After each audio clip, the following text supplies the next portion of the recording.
Something truly historic is happening right now in Germany. Tens of thousands of German farmers, truckers, and citizens have taken to the streets, blocked highways, and shut down cities across the country in protest of new statist climate restrictions specifically targeting farmers. Now, just like what we saw in the Netherlands last year with Dutch farmers, the German people have been pushed to their breaking point as socialist leaders in Western Europe seek to implement rather authoritarian climate measures that specifically target truckers and farmers, which are wildly unpopular, unaffordable, and dangerous. Where the Dutch government at the time wanted to force Dutch farmers to limit nitrogen emissions coming from their farms or face the government seizure of their land, in Germany, the government has decided to cut tax subsidies for farmers operating diesel tractors, which, by the way, is basically every single German farmer. All of these anti-farmer and anti-human policies being adopted in the West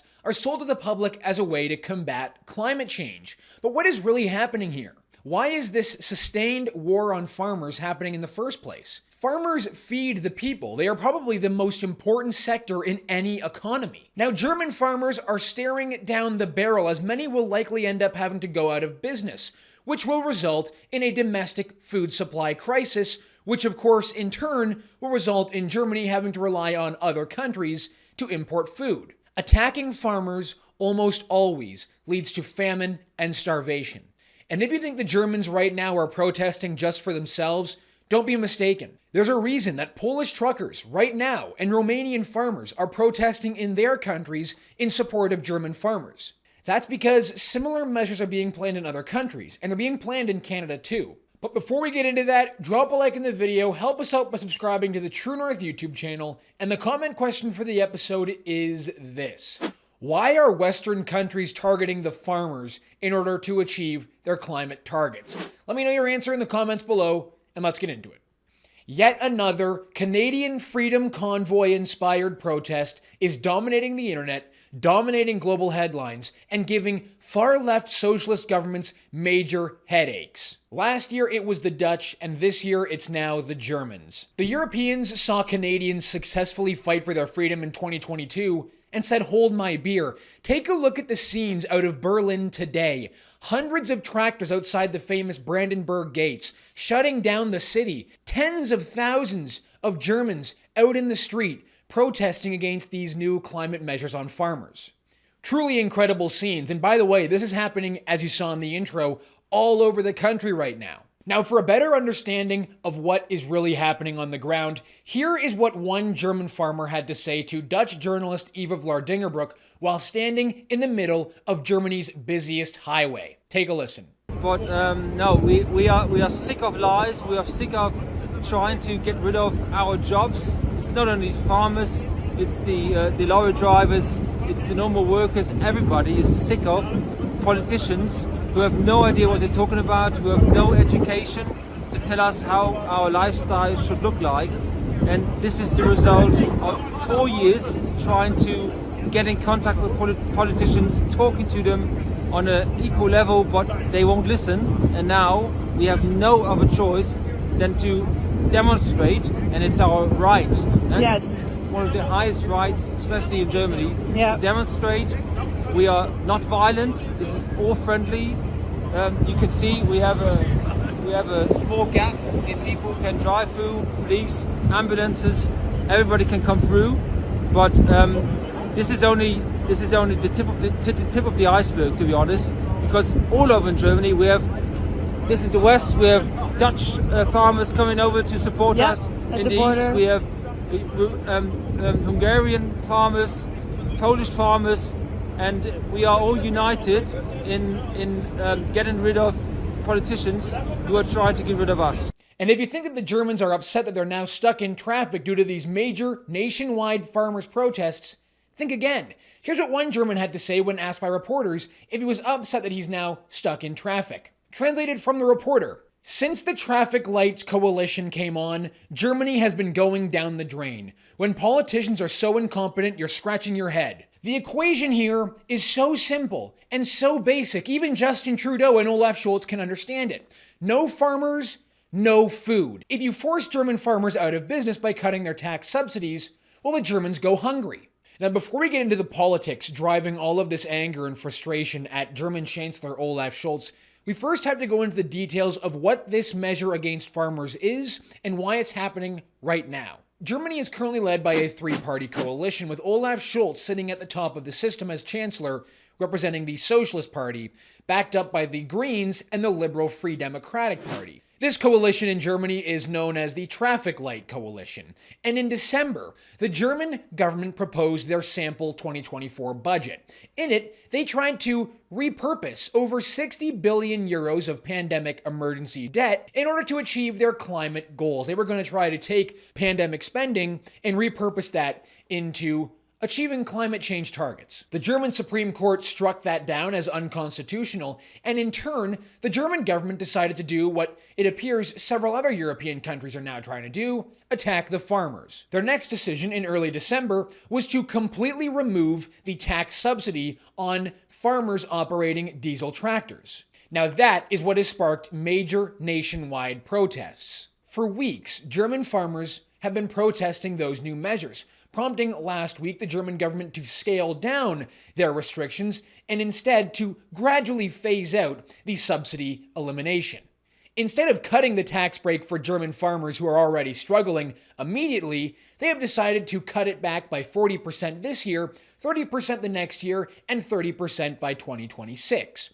So instead of an immediate killing of the industry, they're going to do a death by 1,000 cuts style. They're not going to starve the German public immediately, they're just going to gradually starve the German public. But if the German government thought that their decision to scale down their subsidy elimination program was going to ease tensions in the country, well, they would be mistaken, because today the protests only ramped up, with plans for weeks of continuous protests throughout Germany. Now, these protests in Germany almost mirror exactly what we saw in the Netherlands last year.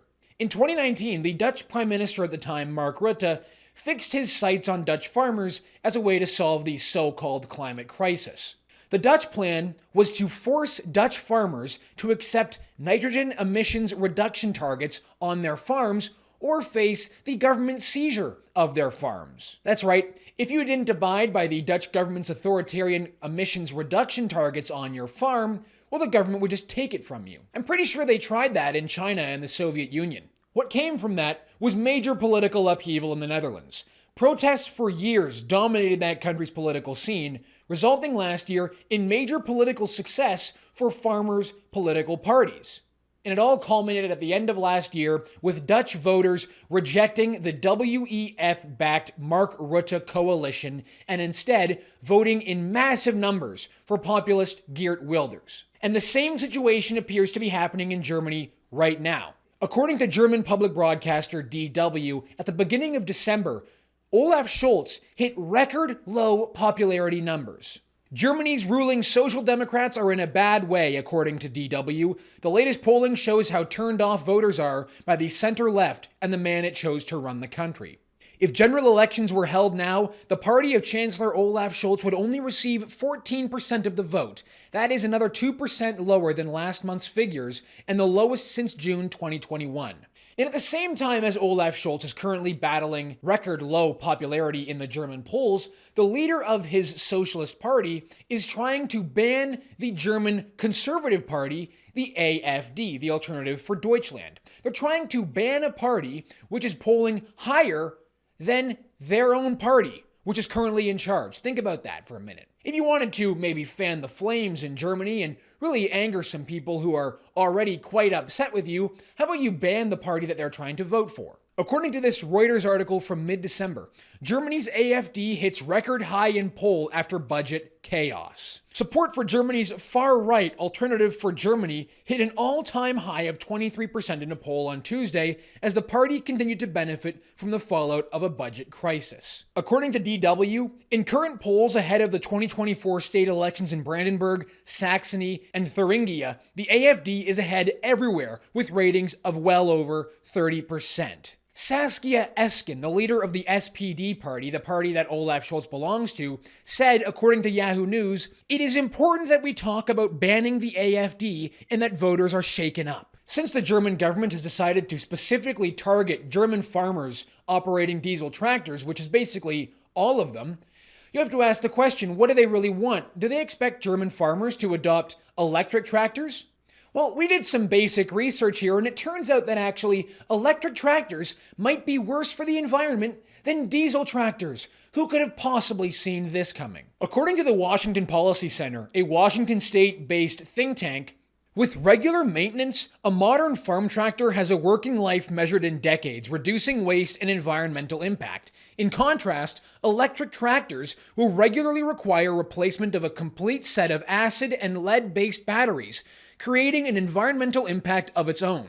Furthermore, electric tractors currently available for purchase do not meet the horsepower needs of commercial farming and ranching. Apparently, a 2021 Honda Civic has more horsepower than any of the currently available electric tractors for purchase. And this is where it gets really important. The Washington Policy Center found that lawmakers who champion electric tractor legislation are championing increased food production costs. Of course, if this wildly unpopular plan to remove subsidies for German farmers goes through, food costs for Germans will skyrocket. So why not push forward a climate policy to punish farmers and spike the price of food in their country when Germans are already struggling with out-of-control cost of living? Very similar to what's happening in Canada right now.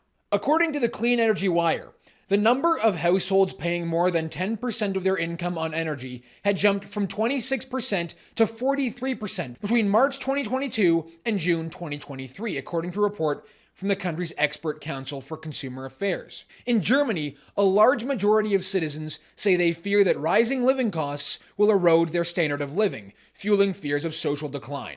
So where does Canada come into all of this?